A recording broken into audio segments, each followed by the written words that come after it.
अजित पवार यांची पुस्तक प्रकाशनात तुफान फटकेबाजी पाहायला मिळतीये।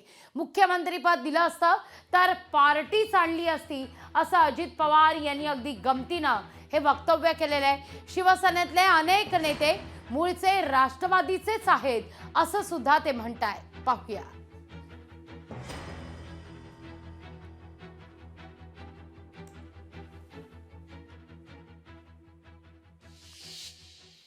मी गमतीनं काहींना म्हणालो, अरे तुम्ही ज्यावेळेस एकनाथराव शिंदेंना सांगितलं तुम्ही जर आला इतके आमदार घेऊन तर मुख्यमंत्री करणार, मला सांगायचं मी तर सगळी पार्टीच आणली असती।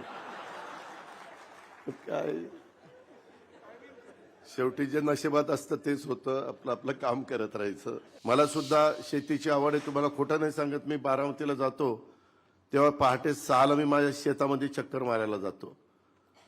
परंतु मीडियात आमचे एकनाथरावांचे एवढे फॅन नसल्यामुळे आमचा कुठला फोटोच येत नाही। आम्ही आपलं काम करतो आणि परत त्या ठिकाणी जातो, कारण फॉलोइंगच नाही ना आम्हाला, सगळे इकडेच गेले फॉलोइंग। त्यामुळे माझा व्हिडिओ आणि फोटो कुठून छापून येत नाही यातला गमतीचा भाग जाऊ द्या। दीपक केसरकरला मी तिकीट दिलं, त्याला विचारा तोंडावर। प्रवीण भोसले आणि दीपक दुपा होता, प्रवीणला म्हणलं चल रे तू सारखा पडतोय आता दीपकला द्यायचं। झालं की नाही देवगिरीच्या पायरीवर? प्रताप काय ह्याच्यातली निम्मी अर्धी तर माझीच लोक आहेत। निरंजन डावखरे काय, प्रताप काय, दीपक काय, तिकडं उदय काय।